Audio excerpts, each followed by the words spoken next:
son Harvey. We are the McCulloughs, and this is our burial ground. We're going to tell you today about our lives and our fortunes and our losses. As I said, my name is Eunice. I was born in 1814 in Connecticut. When I was 5 years old, we moved west to Worthington, Ohio, where I attended the Worthington Seminary. When I was 21, I married David. He's here. We lived in his family home for a number of years. First came Harvey, quickly after we moved in, and then Sylvia and Mary. Between Sylvia and Mary, we moved to our own family home on North Street. That's between Sandusky and Union. That's central.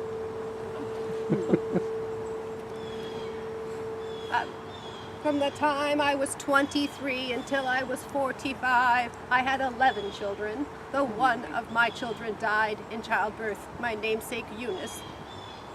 That's a lot of kids. After my 8th child, Nettie, my husband created the McCullough lumber yard that was at the corner of Winter and Henry Street. Did you know that Harvey, when he was 5, met Charles Dickens in downtown Delaware? No. Wow. Oh, now Dickens was commenting on how wonderful Delaware was, how beautiful. Oh yeah, I digress. That's in the 50s, things began taking a turn for the worst. First, Sylvia, when she was 17, became ill and died just a few months later. When the war between the states began, Harvey, John, and Watson all enlisted. Then 1863 happened. Watson came back from the war mortally wounded, and he died of his injuries in March. In July, David succumbed to consumption. And then our 10-year-old Chaz, he's over here, Chad, he fell from a terrific height, sustained internal injuries, and passed a week later.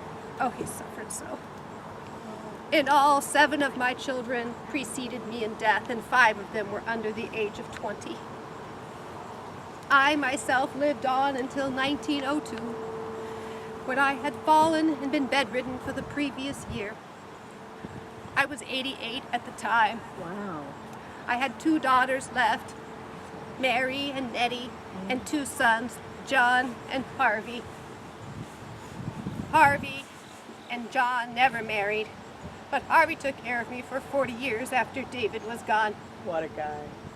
Harvey's going to tell you more about our family and our fortunes. Please, dear. Hello, I'm Harvey J. McCullough. My friends call me H.J.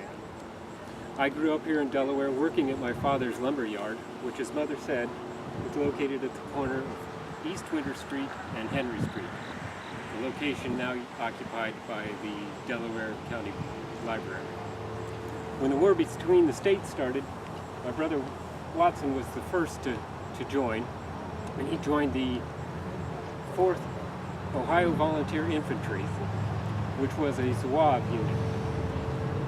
That meant they practiced loading their muskets while laying on the ground, and they formed a line of battle an arm's length apart from each other rather than the shoulder-to-shoulder method used by most other units. They also dressed in a rather unusual uniform occasionally. Watson fought in several battles in Virginia and Maryland and was promoted to lieutenant. He, shortly thereafter though, he was mortally wounded at the Battle of Fredericksburg, came home to Delaware, but died 3 months later. I served with the 84th OVI and served from 1862 until shortly before Watson was wounded. My other brother John joined the Union in 1863 and served till the end of the war. After Father died, I became the head of the business. John joined me in that business after. Tell them about the lumberyard. At the McCullough Lumberyard, we sold only the finest in building materials, including hemlock shingles from the Warren Packer Company of Warren, Ohio. The Warren Packer Company was sold in 1899 to finance the famous Packard Motor Car Company. After the war, my family and Delaware prospered, and I built a brick Victorian Italianate at the corner of Winter Street and Catherine Street for what the papers called the princely sum of $10,000. Most of my family lived there, and Brother John was noted by the neighbors for sweeping leaves off the roof in the fall. I went on to become Vice President of the Delaware Savings Bank, a Director of the Delaware National Bank, Director at two building companies, and Director at an insurance company.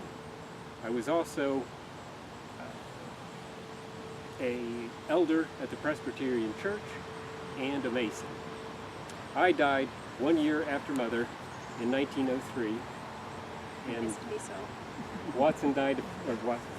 John died a few years after that, and he was the last McCullough in Delaware. Thank you for coming. Thank you.